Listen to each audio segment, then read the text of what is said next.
Aujourd'hui, moi en tout cas, c'est ma préoccupation prioritaire et majeure, c'est de faire en sorte que ce Maroc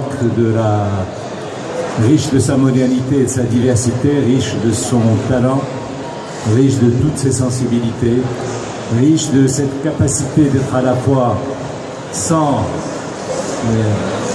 enjeu et dans une démarche qui n'est ni idéologique ni politique, mais qui est tout cela sans le dire. Parce que Edmond Hamlin Malek nous dit, avec tellement de beauté et de sérénité, son amazérité, son arabité, son judaïsme, tout ça, je vous assure que c'est pas évident. Mais voilà, il le fait, et son œuvre le fait, c'est pour ça que je vous dis, n'hésitez pas à lui écrire, parce qu'il vit avec son œuvre. Et la Fondation est là pour simplement... Et cela est une demande des chercheurs et des gens qui travaillent sur son œuvre à travers le monde. Mais il y a également, la Fondation a organisé un certain nombre de colloques, notamment le premier c'était à Rabat, et à Essaouira aussi, la rencontre de Tanger, cette rencontre elle-même. Et nous envisageons dans un avenir proche d'organiser un colloque qui tenait beaucoup à cœur à Edmond Hamlin Malek, l'œuvre et l'œuvre de Walter Bignami. Donc il y aura un colloque bientôt. Voilà. Remarquable par Morabiti autour de la pensée d'Edmond Hamlin Malek. Il y a beaucoup de collègues qui travaillent sur Edmond Hamlin Malek. Kalima Itrebi, il y a monsieur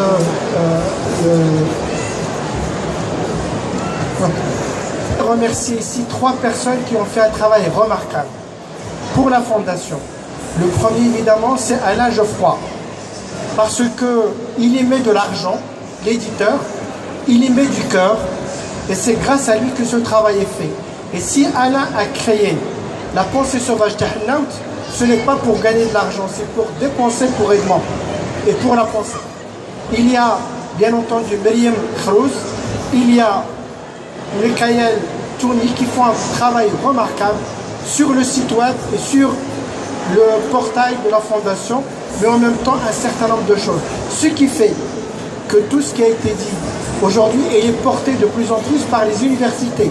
Quel est notre objectif? 2. 1. Qu'Edmond soit connu, bon Dieu, parce qu'on trouve que c'est inadmissible qu'il ne soit pas intégré dans les programmes de l'enseignement scolaire universitaire au Maroc. C'est un combat de tous les jours. 2. Edmond porte des valeurs qui sont les nôtres. Nous voulons qu'elles soient connues. C'est un combat difficile, ce qui fait que la Fondation Edmond Hamlin Malek, dont certains sont là, a besoin de tous, parce qu'Edmond est marocain. Il est marocain dans toute sa complexité et dans toute sa splendeur.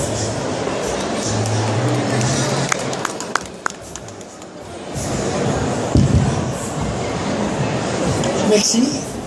J'ai 2 petites questions et un témoignage. La première des questions, est-ce que la Fondation est ouverte devant tout le monde? En dehors des musulmans, il a protégé les juifs. J'ai dit, je me suis déplacée de Rabat parce que j'ai vu le programme et tout ce qui touche Edmond m'interpelle. Et je suis en tant qu'universitaire, c'est vrai que j'ai enseigné pendant 20 ans à l'université Hassan de Casa. Cette année, j'ai obtenu ma mutation à Rabat. Mais je suis partie avec un regret parce que j'en avais parlé avec M. Azoulay lorsque j'avais présenté mon livre Le bruissement des souvenirs, un livre préfacé par Sébille Srouze. J'avais dit que j'avais promis à M. Azoulay d'enseigner Edmond Hamlin Malek à l'université Hassan II. Mais à chaque fois, mes étudiants me demandaient mes livres. Je prêtais, je faisais des photocopies. Et j'attendais cette réédition avec impatience. Alors je peux dire qu'aujourd'hui, après avoir quitté l'université Hassan II, après 20 ans, je n'ai pas pu enseigner Edmond comme je l'ai souhaité. Mais cette année, je le jure, je ne le promets pas, que Edmond sera enseigné à l'université Mohamed V. Nos étudiants de la fac connaîtront Edmond. J'en fais un pari. Merci.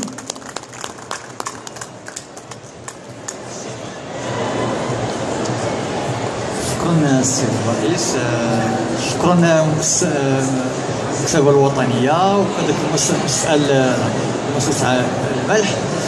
بالنسبة للأستاذة نورا تكلمت عن الترجمة وقالت بأن كل شيء ممكن ترجمته لا اتفق معك استاذه لعده اسباب. اولا الى خدنا الدوالج المغربيه، الملح استعمل الدوالج المغربيه، ما يمكنش واحد المترجم خارج المغرب الا خدنا مثلا غير الا خدنا يهودي مغربي زاد في فاس او في طنجه، اذا تلاقيان اليهوديان لا يتفاهمان الدارجه، لا يتفاهمان واخا انهم جوج يهود، فهذاك عنده دارجه شماليه وهذا عنده دارجه فاسيه، فهنا كيبقى مشكل ديال الترجمه. ولكن Merci, c'est une question un peu technique, je sais pas si Nora. التواصل بين البشر هو دائما ممكن حتى إن من هذه الرؤية يمكن أن نقول إن جميع اللغات هي قابلة للترجمة فيما بينها، يعني من هذه الرؤية الخاصة. Parmi les axes sur lesquels nous voulons travailler, d'abord c'est أن المؤسسة مفتوحة للجميع بشرط من طبيعة الحال احترام قيم qui travaillaient indépendamment, isolément sur la pensée d'Edmond Amran al-Maleh, sur la pensée de Marie-Cécile, sur la pensée de Benjamin Walson Morabiti, c'est de porter à travers des expériences dans les écoles la relation que Edmond Amran al-Maleh avait avec la peinture, avec la créativité, avec l'imaginaire. Parce que, comme vous le savez, et beaucoup d'entre vous ont vu cela, Edmond Amran al-Maleh a permis de lancer énormément de peintres marocains. Nous n'avons pas le temps d'en discuter. Ce serait bien d'ailleurs qu'on fasse là-dessus quelque chose. Mais la relation d'Edmond Amran al-Maleh avec la critique d'art, mais aussi avec l'encouragement de la peinture marocaine, est magnifique. Lui qui disait que le meilleur modèle de la créativité marocaine, c'est le bidonville. Il faut creuser cela, je ne sais pas ce que ça veut dire, mais il faut creuser cela. Dans quelle mesure Edmond trouvait que le bidonville est une créativité géniale? Il faut creuser cela. Il a écrit dessus des choses, nous les avons. Il y a aussi beaucoup de choses qu'il a fait écrire par des amis avec sa vieille machine à écrire et qu'on a essayé de décrypter. Elles sont là encore, on n'a pas su les décrire, surtout qu'il avait une écriture lamentable. Puis après il dictait, il revenait sur des choses. Donc Edmond Amran est un chantier ouvert. C'est un chantier ouvert pour le Maroc et les générations à venir. Il ne nous appartient pas. Il appartient à son pays. Et il a dit qu'il y a deux pays qu'il adore, Paris et le Maroc. Paris, je dis bien, il est de deux pays, Paris et le Maroc, pas la France, Paris et le Maroc. Bien, merci à tous les intervenants, Jean Zagaliaris, Driss Khourouz, Nora Bokhtan, Anwar Moussila, André Azolaï. Merci à vous de nous avoir écoutés et j'espère que cette rencontre vous a donné envie de vous replonger de nouveau dans l'œuvre d'Edmond Amran al-Maleh, parce que son œuvre est avec nous, nous accompagne, donc il est toujours parmi nous. Merci.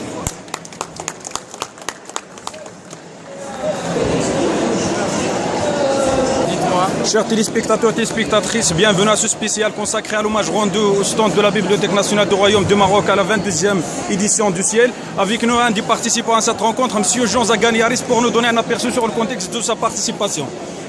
Écoutez, je remercie d'abord la BNRM pour cet événement, son invitation. Je remercie Abdallah Baïda et tous les intervenants. Disons, ma participation s'inscrit dans le cadre de la sociologie de la littérature, c'est le domaine qui est le mien. Ce qui m'intéresse chez Edmond Maleh, c'est la manière dont il parle des pratiques sociales, la manière dont il parle de la présence du Parti communiste marocain sous la colonisation, la façon dont il parle de certains événements, notamment les violences qu'il y avait eu à l'égard des nationalistes en 1944, la façon dont il parle ensuite, après l'indépendance, d'événements majeurs, de mai 68 à Paris. Il va partir en France en 65, à Paris, il va connaître mai 68. Il parle aussi dans Haïlen de la révolution iranienne. Il y a tout un ensemble de pratiques sociales dont il parle qui peuvent intéresser une personne qui fait de la socio-histoire. Deuxième chose qui m'intéresse chez Edmond Maleh, c'est la mémoire. Ça, c'est très très important. Il y a une lecture éthique qu'on peut avoir de l'œuvre. Et pour Edmond Maleh, c'est sauver les choses de l'oubli. sauver les choses de la disparition, se saisir du passé, non pas pour le restituer de manière positiviste tel qu'il est, mais Edmond M. Malherbe fait ça comme Walter Benjamin, qu'il appréciait tant, se saisir du passé dans le présent au moment où il y a un péril pour protéger les générations de l'avenir.